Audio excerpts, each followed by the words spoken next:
Welcome. It's a pleasure to be speaking to you here today at the Dubai Esports Festival. We're here with Samar Hasan at Dubai Esports Festival 2023. Thank you very, very much for having me, Oscar. It's a delight to be here at the Dubai Esports and Games Festival.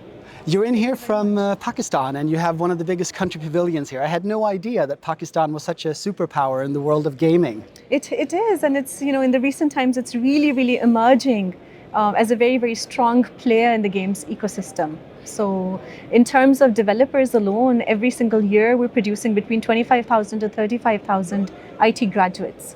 So we have a lot of the raw talent, which is now moving into the game space as well. So we have excellent developers. And what's your role in driving this surge into gaming? Perfect. So basically my organization is called Epiphany.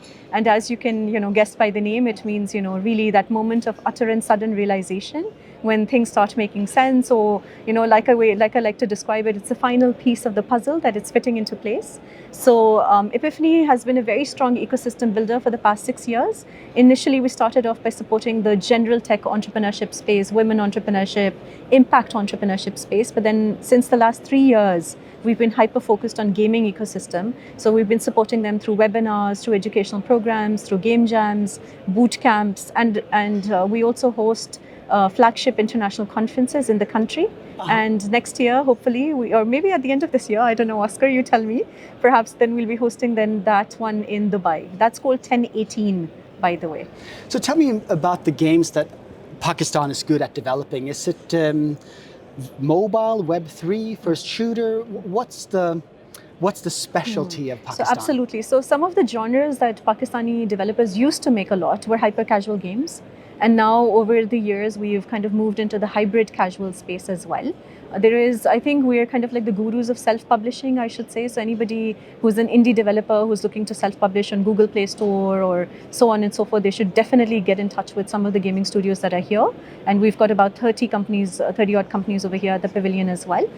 In terms of the genre, so now that we're moving more towards hybrid casual, there are puzzle games, there are first shooter games, there are simulation games, racing games. So those are some of the themes that have sort of emerged as well. But now in recent times, I would also say that there's been more of a stress on story-based games.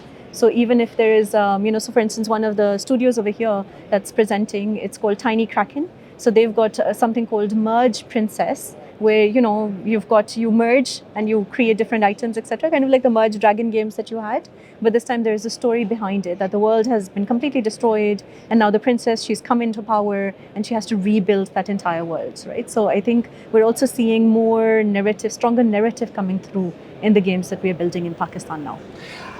I went to Pakistan last year and fell in love with your country, and I had no idea that you're the 6th largest country in number of people. And absolutely, and I think the number may have moved to the 5th largest. It's now to the be 5th honest. largest, Yeah, and many, just like myself, I don't think people in the West are really that familiar with Pakistani culture. I mean, if they know anything, they know that you're a conservative country. How does that translate into building games on a global scale? So I think there is sort of like a misconception that we're very conservative, because you'll find that there is a whole range of practicing Muslims and how you practice Islam. It is a predominantly Muslim country, so 97% of the people are Muslims. But then within that, there are different ways. And I would say that in terms of being liberal or modern, I don't know if you know this or not, but we had the first head of state who was a woman, Benazir Bhutto. So we were the first state across the entire Muslim world to have a head of state who was a woman. We've never had restrictions on driving, for instance. We've always been part of the workforce, for instance, as well. However, when it comes to STEM fields, so like in a lot of, around the world, you find that there are less women in tech.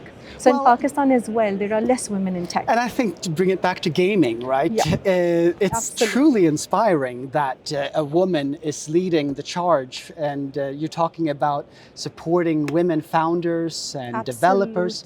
But globally, I think it's fair to say that there are very few women in the world of gaming. We met last night at the speakers' dinner, and you were one of the few women there. Absolutely. So look, that is something which is a constant sort of priority for us. So just to tell you an anecdote, in 2020, when we first started doing all of these webinars, and remember this was the peak of COVID and everybody used to listen to the webinars as well, right? There was a lot of online community.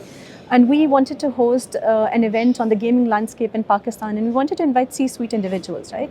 And I ended up with a manel on my hands. I had all these male, founders who were fantastic, and they committed to being there. And I said, oh my God, for 3 years we've been making noise about no more manels and diversity and inclusion. So I said, before the manel, we've got to have a wanel.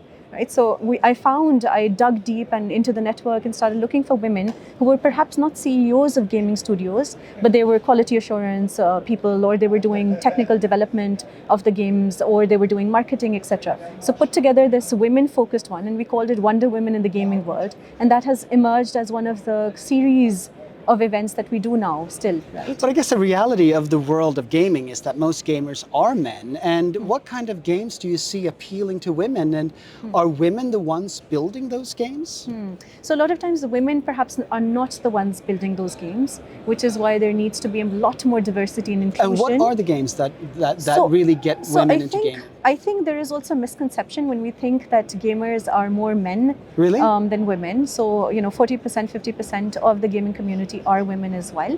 And when you ask me what type of games women are going to play, so a lot of women will play hyper-casual games. I'm also a hyper-casual gamer. Can you tell me what a hyper-casual game is? I don't think the audience knows. Something that you can play with one thumb, literally. Okay. So kind of like Jelly Splash, Candy Crush, very simple mechanic. A mobile game. If you play those, the ones which are like matching 3 of the same items, something like Zen Flower or something. So you kind of have to match 3 of the same 3D elements or whatever, right? They could be flowers, they could be food items, whatever. So anything which is like simple mechanic or runner games, like you used to have Temple Run or Subway Surfers, all of them would classify into your hyper-casual games, right? So a lot of women do play those, but I think it would be a myth to say that they don't play PUBG, okay? I know a lot of women who are hardcore PUBG players, which is, really, fighting. But I guess you can separate these categories with games that are competitive against other players online and the games that are essentially just pacifying you on your mobile. Yeah. So what will happen is, look, I think all of us are going to have some puzzle games also. So a lot of women prefer puzzle games, intellectual games as well. So there's a game called Two Dots, for instance. A lot of people are playing those games, so there's going to be a mix. When it comes to hyper-casual, yes, it's going to be colorful, fun, simple games as well. But when it comes to fighter games, yeah, we'll play them too. Look forward to following the Pakistan gaming industry. Absolutely. Thank you very much for having me.